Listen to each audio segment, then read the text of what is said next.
The encounter. Commander Ilara Chen moved silently through the shadows of the detention block, her modified pulse rifle at the ready. The air reeked of industrial disinfectant and fear, a combination she'd encountered on too many rescue operations. The hegemony always kept their detention facilities immaculate, as if cleanliness could mask the brutality that occurred within their walls.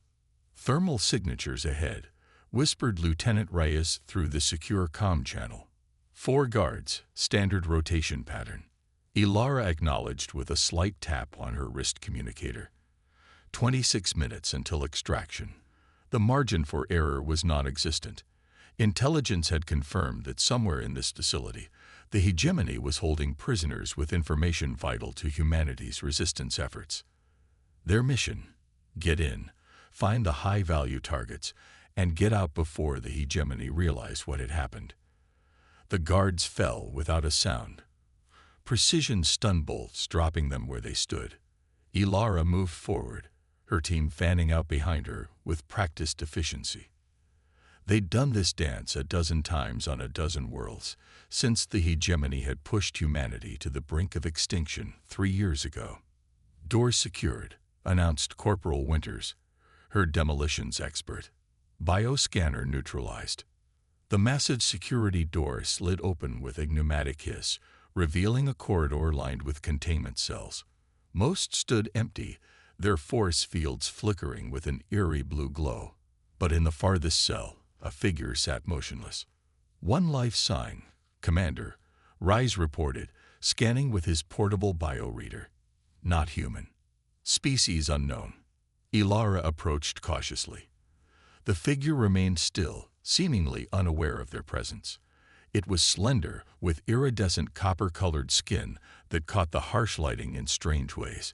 Its head was elongated, with no visible ears and 6 eyes arranged in a pattern that reminded Ilara of a constellation. "We're looking for human prisoners," Winters muttered. "This isn't one of our targets." Ilara frowned. The briefing had indeed mentioned human intelligence assets, but something about this prisoner nagged at her instincts. "Override the cell security," she ordered. The force field disappeared with a soft buzz. The alien finally moved, raising its head slowly. 4 of its 6 eyes focused on Ilara with unnerving intensity. "You are not hegemony," it stated. Its voice was melodic, words formed with perfect clarity despite an anatomy that shouldn't have allowed for human speech. "We're here for our people," Ilara replied, keeping her weapon at the ready. "Human prisoners." The alien rose to its full height, nearly 2 meters tall. "They were here. They were taken to central processing 6 rotations ago. None survived the extraction procedures." Ilara's heart sank. If their intelligence assets were dead, this mission was already compromised. "We should leave now, Commander," Rise urged, checking his chronometer. "Extraction window is narrowing." But the alien stepped forward. "You are Chen. Commander Ilara Chen of the Human Resistance." Ilara's finger tightened on her trigger. "How do you know that?" "The ones they killed. Before they died, they spoke of you, said you would come." The alien's multiple eyes blinked in sequence. "They told me to give you this message. Meridian has fallen. The Harbinger approaches Earth." The blood in Ilara's veins turned to ice.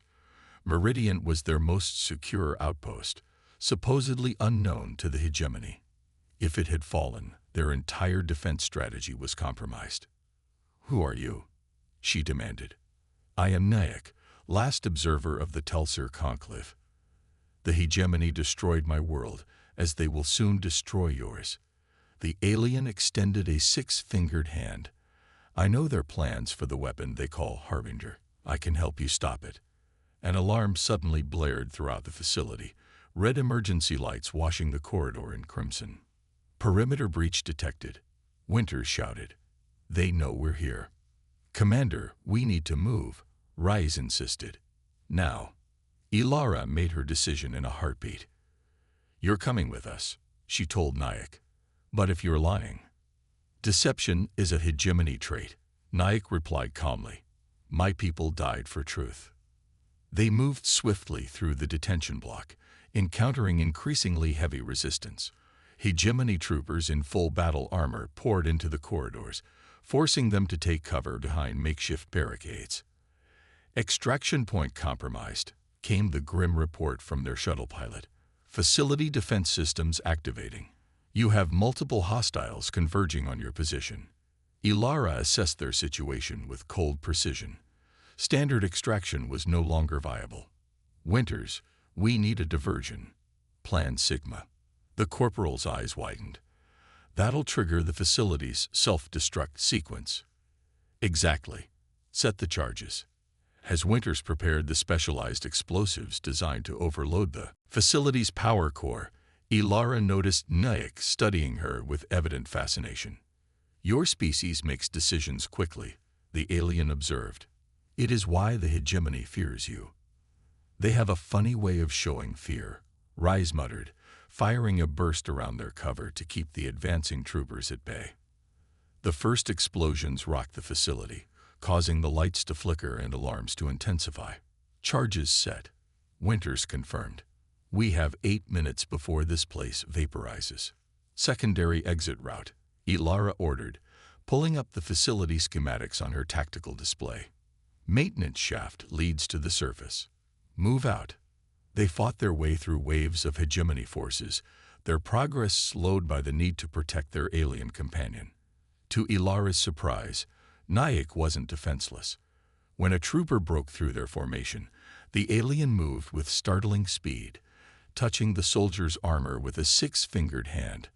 The trooper collapsed instantly, his systems failing as if hit by a powerful electromagnetic pulse. Bioelectric discharge, Nyack explained, noting Ilara's expression. My species evolved as predators. The maintenance shaft was narrow and poorly lit, forcing them to climb in single file toward the surface. Behind them, secondary explosions signaled the beginning of the facility's destruction. The deck plates beneath their feet grew hot as reactor containment failed.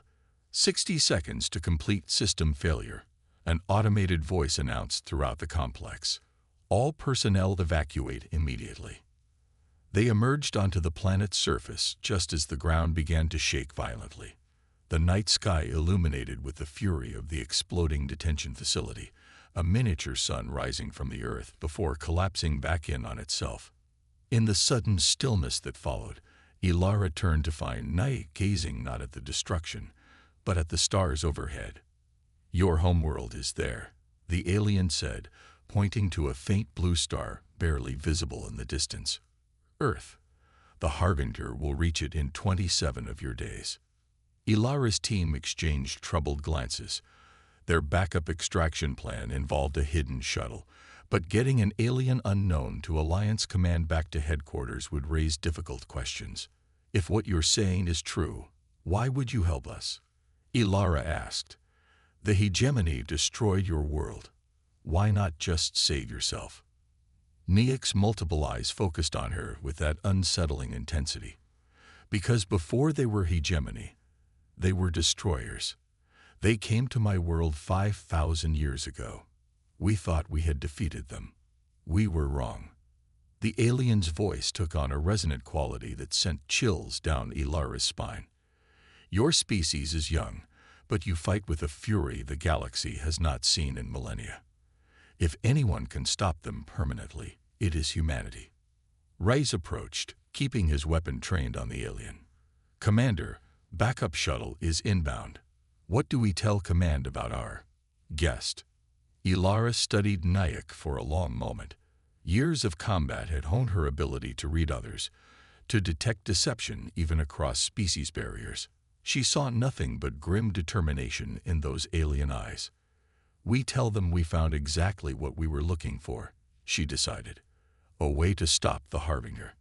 As the shuttle appeared on the horizon, Ilara couldn't shake the feeling that her decision to rescue this alien would alter the course of the war, for better or worse. The journey. Dawn broke over the rugged landscape of Proxima IV, bathing the barren plains in amber light. Ilara stood at the entrance of the cave they used for shelter, scanning the horizon for signs of pursuit. Behind her, the rest of her team performed equipment checks, while Nyack sat apart. perfectly still in that alien way that still unsettled her. "Shuttle's gone," Rise reported, joining her at the cave entrance. "Hegemony patrols shot it down after we disembarked. Pilot ejected, but..." He trailed off, his expression grim.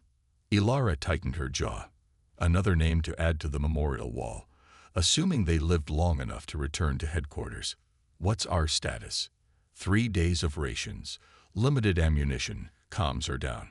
Long-range transmitters were in the shuttle. Rise lowered his voice. "We're stuck behind enemy lines with an alien we know nothing about, claiming doomsday is coming." "You doubt my information," Nyack said from across the cave, those multiple eyes blinking in that unsettling sequence. Ilara had forgotten how acute the alien's hearing was. "I doubt everything that seems too convenient," Rise shot back. Nyack unfolded from their seated position with fluid grace. "Your doubt is reasonable. The hegemony has used deception against many species, but time is something we do not have in abundance." The alien approached them, moving with that strange gliding step. "The weapon they call Harbinger is not just a ship or a device. It is both and neither. It will not simply destroy your world. It will unmake it from existence itself. And you know how to stop it?" Ilara asked, studying the alien's copper-hued features. "I know its weakness, but this knowledge must reach your Alliance command. The nearest outpost where we might contact them is at the Morrow Ridge settlement." "Yes." Ilara exchanged a surprised look with Rise. The location of Morrow Ridge was classified information. "The dying humans told me much," Nyack explained, noting their reaction. "They believed I could help, if rescued." "Morrow Ridge is 200 kilometers across hegemony-controlled territory," Winters interjected, joining the conversation. "Even if we avoid patrols, it would take weeks on foot." "There's an alternative," Ilara said, pulling up a topographical map on her tactical display. "Old mining transport system from before the hegemony invasion. Underground tunnels that run close to Morrow Ridge. We'd still have a 40-kilometer hike at the end, but it beats crossing the plains exposed." Ray studied the map. "Entrance is 30 kilometers from here. Heavy patrol activity in that sector." "Then we move carefully," Ilara decided. "Pack up. We leave in 10 minutes." They traveled through rocky gullies and dry riverbeds, staying below the ridgelines where hegemony sensors might detect them. Nyack moved with surprising agility across the difficult terrain, never complaining despite the punishing pace Ilara set. During a brief rest period, Ilara found the alien studying an old scar that ran from her wrist to elbow, a souvenir from the Battle of Europa. "Your species heals remarkably well," Nyack observed, "but you retain the marks of injury." "Scars remind us of our mistakes," Ilara replied, pulling her sleeve down, "so we don't repeat them." "Memory written on flesh," Nyack nodded. "My people recorded history in crystal matrices. Now all those records are dust, scattered across the void." Something in the alien's tone struck Ilara, a profound loss that transcended species barriers. "How many of your kind survived?" "Observers? None that I know of. We were few to begin with, tasked with watching civilizations rise and fall, recording but never interfering." Nyack's eyes dimmed slightly. "I broke that covenant when the hegemony came. I tried to warn my people, to prepare them. They did not listen until it was too late." "So you're the last of your kind. The last with the knowledge of what the hegemony truly is. They are not simply conquerors, they are devourers of worlds. They consume all that a civilization has built, then move on. They have done this for millions of years, changing their name, their form, but never their purpose." Before Ilara could respond, Winters signaled from her forward position. "Hegemony patrol, approaching fast." "Cover, now," Ilara ordered, pulling Nyack into the shadow of a large boulder formation. The patrol consisted of a hover tank escorted by a dozen power-armored troopers. Standard suite formation, but they were moving with purpose, not routine surveillance. "They're tracking us," Rise whispered. "Must have picked up our heat signatures." Ilara assessed their options, Running would expose them. Fighting was suicide given the patrol's firepower. They needed a distraction. "I can help," Nyack said softly. "But I must get closer." "Whatever you're planning, it's too risky," Ilara replied. "Trust works both ways, Commander Chen." Something in the alien's steady gaze reminded Ilara of old commanders she'd served under, beings who carried the weight of impossible decisions. She nodded once. "Reyes, create a diversion on my signal. Winters, be ready to move fast. I'm going with Nyack." They crept forward, using the uneven terrain for cover. The patrol had stopped, troopers fanning out to search the area. The hover tank's sensors swept back and forth, its weapons primed. "Now," Ilara signaled. Reyes fired a precision shot at a fuel cell on the tank's exposed flank, not enough to destroy it, but enough to trigger alarms and draw attention. As the troopers converged on the perceived threat, Ilara and Nyack sprinted to the rear of the formation. Nyack moved with startling speed, reaching the tank before the crew could react. The alien placed both six-fingered hands on the vehicle's hull and closed all six eyes. A visible pulse of energy, like heat ripples in air, emanated from Nyack's hands. The tank's systems failed catastrophically. Emergency lights flashed, then died. Weapons powered down. Even the troopers' armor seemed affected, their movements becoming jerky and uncoordinated.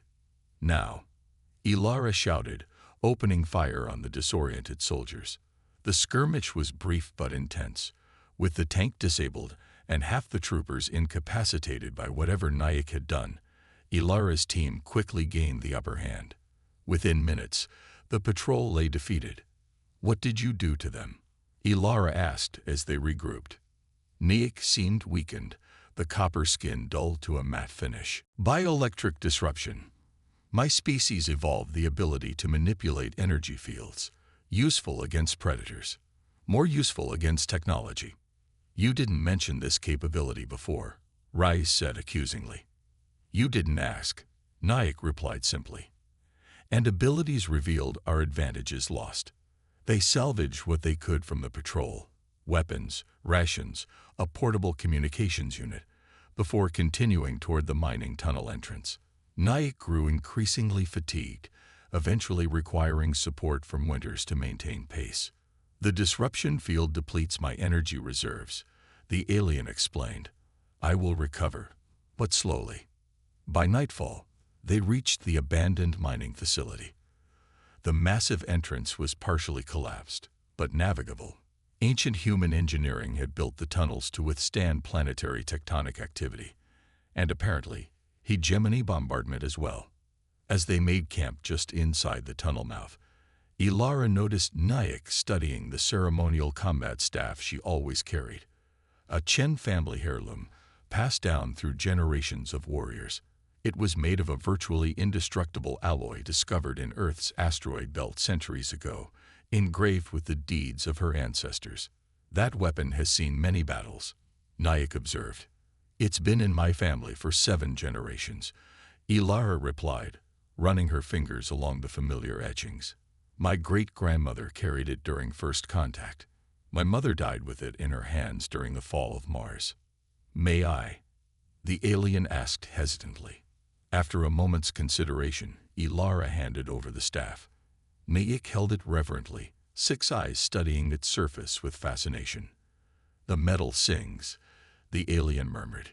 "It resonates with something I have not felt since my world died. It's a special alloy.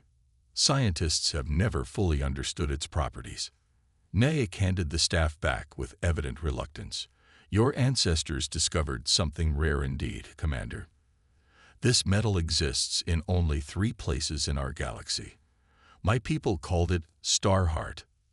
That night, as her team slept in shifts, Ilara found herself unable to rest. The revelation about the Harbinger, the knowledge that Earth had less than a month before facing total destruction, it weighed on her with crushing force. "You carry much burden," Nyack said, approaching silently.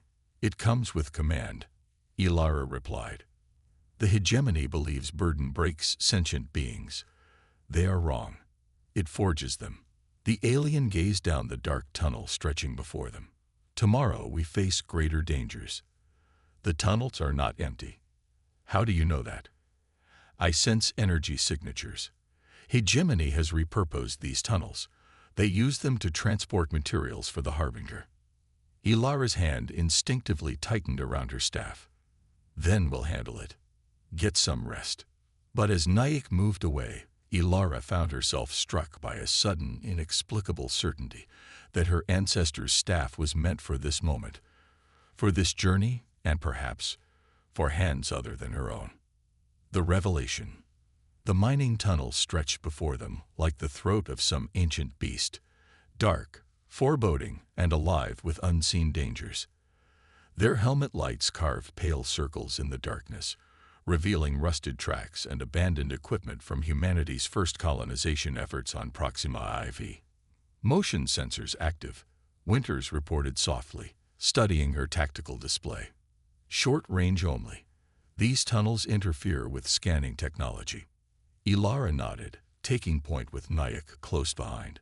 The alien had recovered somewhat overnight, their copper skin regaining some of its iridescence, but still moved with evident caution. Rise took the rear guard position, his mistrust of their alien companion undiminished despite Nyack's actions during the patrol encounter. The hegemony has modified these tunnels, Nyack observed, gesturing to subtle alterations in the infrastructure. These power conduits are their design, more efficient but unstable. How far to the junction point?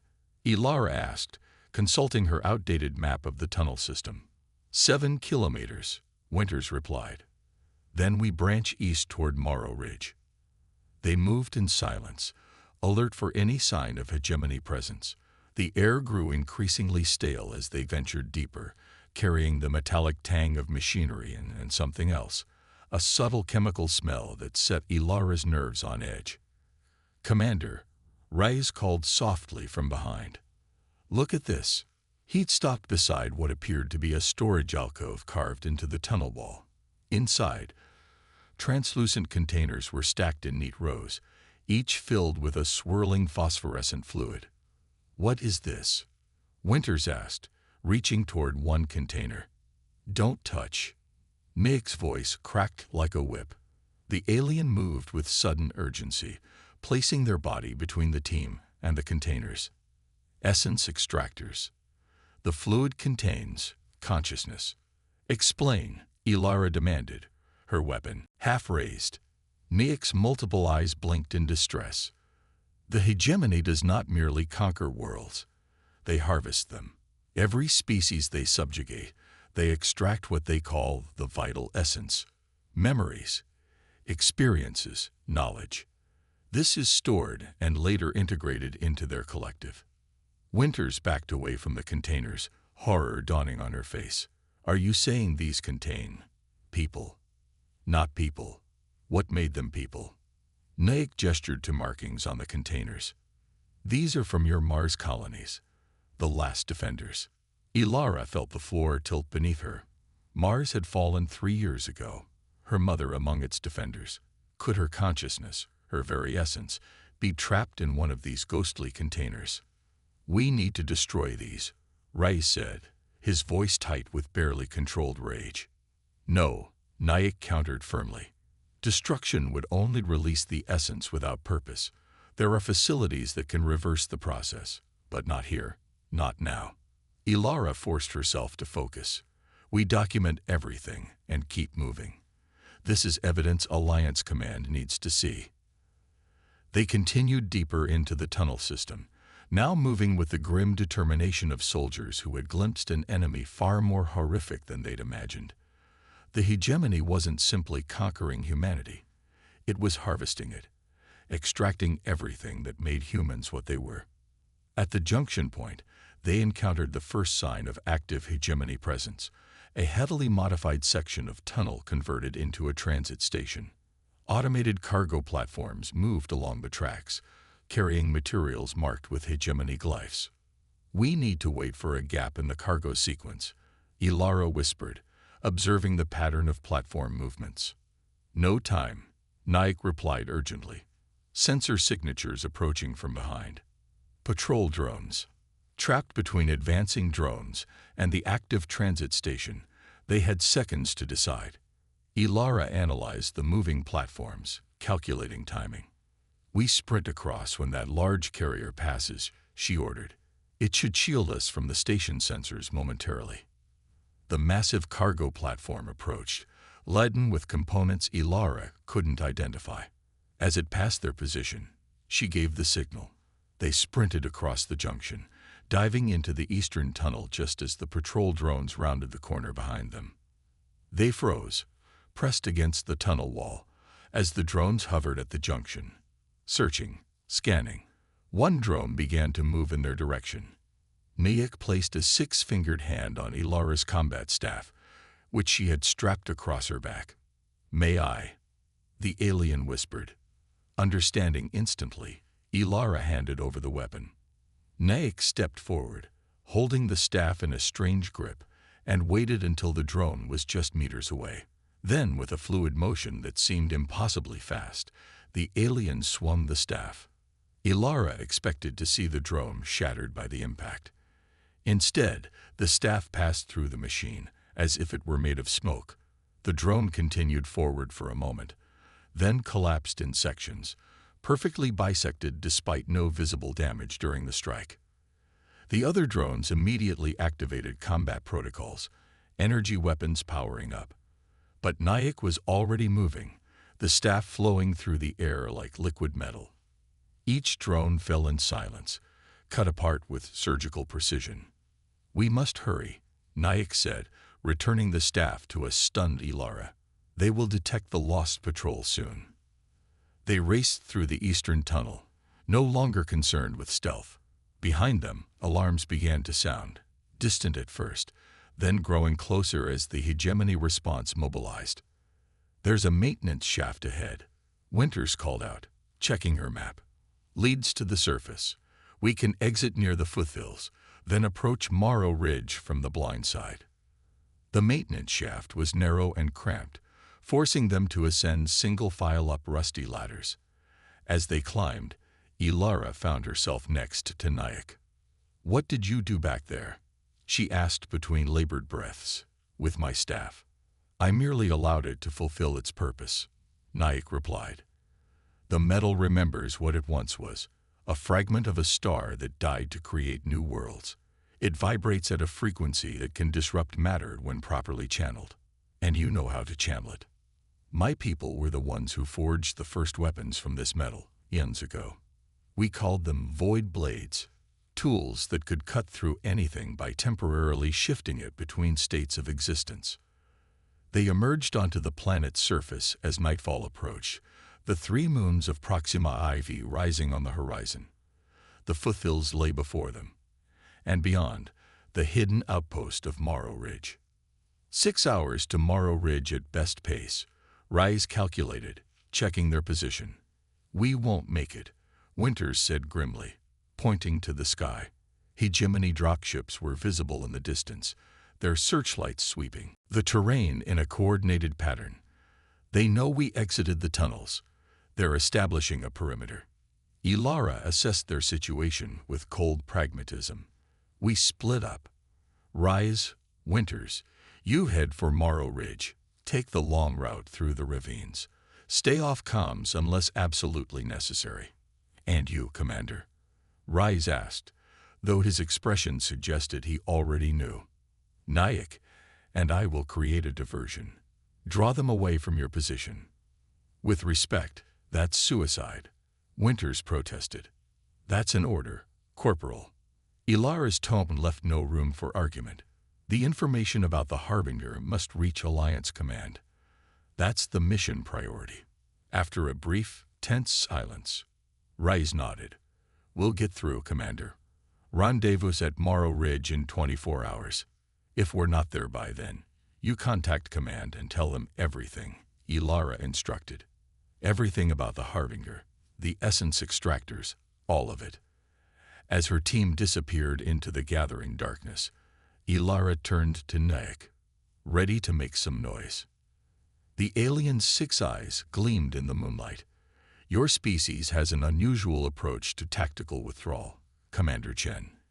We call it raising hell," Ilara replied, checking her weapon.